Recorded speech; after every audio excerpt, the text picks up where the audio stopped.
सिर के बाल मुड़वा दूंगा। अकबर और बीरबल की कहानी। दिल्ली नगर में एक बड़े सुप्रतिष्ठित और विद्वान ब्राह्मण रहते थे। उनके श्रेष्ठ आचरण से दरबार में उनका बड़ा सम्मान था। पंडित जी का स्वभाव था कि वे बिना समझे बुझे किसी कार्य में हाथ नहीं डालते थे और जिस बात को मुख से एक बार कह देते उसको प्राणपण से पालन करते थे। उनसे उनका सेवक समुदाय सदा भयभीत रहता। एक दिन ऐसी घटना घटी जब उक्त पंडित जी चौके में बैठकर भोजन कर रहे थे। उनकी थाली में परोसे खाद्य पदार्थ में एक बाल निकला, जिस कारण पंडित जी को बड़ा रंज हुआ। वे अपनी स्त्री को संबोधित कर बोले, देखो, आज तो मैं तुम्हारी पहली चूक के कारण तुम्हें क्षमा करता हूँ, परंतु फिर यदि ऐसा हुआ तो तुम्हारे सिर के बाल मुड़वा दूंगा। हरी इच्छा भावी बलवाना।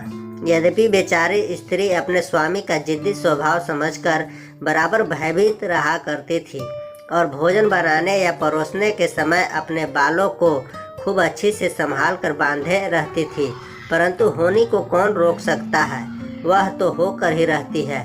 कुछ दिनों बाद एक दिन जब पंडित जी फिर भोजन करने बैठे तो उनकी खाद्य सामग्री में एक बाल निकला। पंडित जी बहुत नाराज हुए और अपनी स्त्री के बाल मुड़वा देने के लिए नाई को बुलवाया। अपने स्वामी को नितांत क्रोधित देखकर स्त्री ने भीतर से किवाड़ बंद कर लिया। पंडित जी ने 1000 डांट फटकार सुनाई, परंतु स्त्री ने किवाड़ नहीं खोला। इतना सब हो जाने पर भी पंडित जी अपनी जिद पर तुले ही रहे। स्त्री ने सोचा, अब इस प्रकार काम चलना कठिन दिखाई पड़ता है, कोई उपाय तत्काल करना चाहिए। उसने एक आदमी को अपने मायके भेजकर भाइयों को सहायता के लिए बुलवाया। उसके 4 भाई थे। अपनी बहन को इस प्रकार अपमानित होते सुन उन्हें अपने बहनोई की हठवादिता पर बड़ा खेद हुआ और उसके उद्धार का उपाय सोचने लगे। इतने में उसके बड़े भाई को बीरबल से पुराना परिचय होने का स्मरण हो आया। वह तत्क्षण बहन को उद्धार का उपाय पूछने के लिए बीरबल के घर पहुंचा। उस समय बीरबल चारपाई पर पड़े पड़े पुस्तक पढ़ रहा था। अपने मित्र का संदेशा सुन उसे पास बुलाकर उसका कुशल समाचार पूछा। वह अपने बहन की दुर्दशा का शुरू से अंत तक कारण बतलाकर बोला, मैं आपसे अपने बहन के उद्धार की तरकीब बुझने आया हूँ, मेरी मदद कीजिए।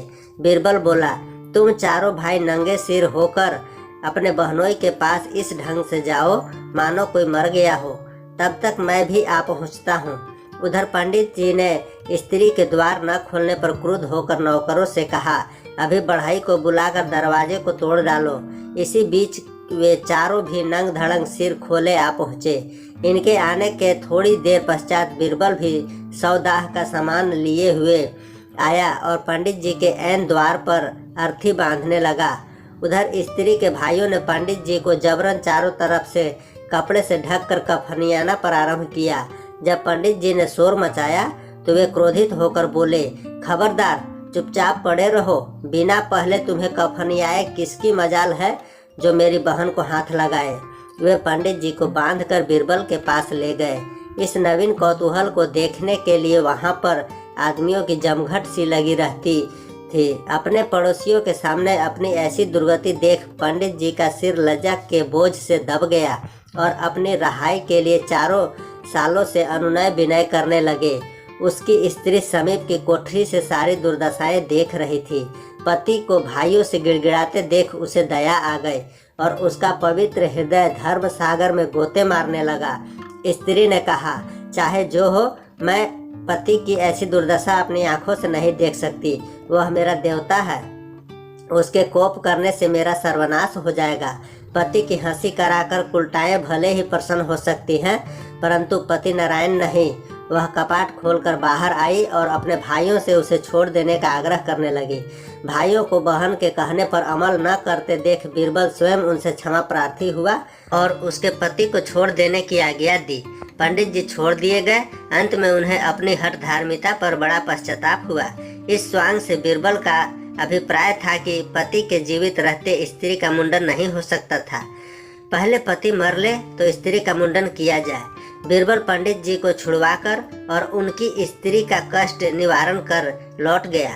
चारों भाई अपनी बहन के घर मेहमानी करवाने के लिए टिके रहे। धन्य है हमारी भारत की माताएं बहनें को जो खुद पर कठिन संकट उठाकर भी पतिव्रत की रक्षा करती है। ऐ देवियों, पति से कष्ट उठाकर भी पति की सेवा करना तेरा ही काम है।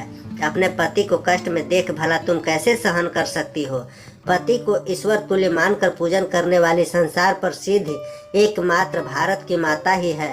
दोस्तों, आपको कैसी लगी ये अकबर और बीरबल की ज्ञान और मनोरंजन से भरी कहानी?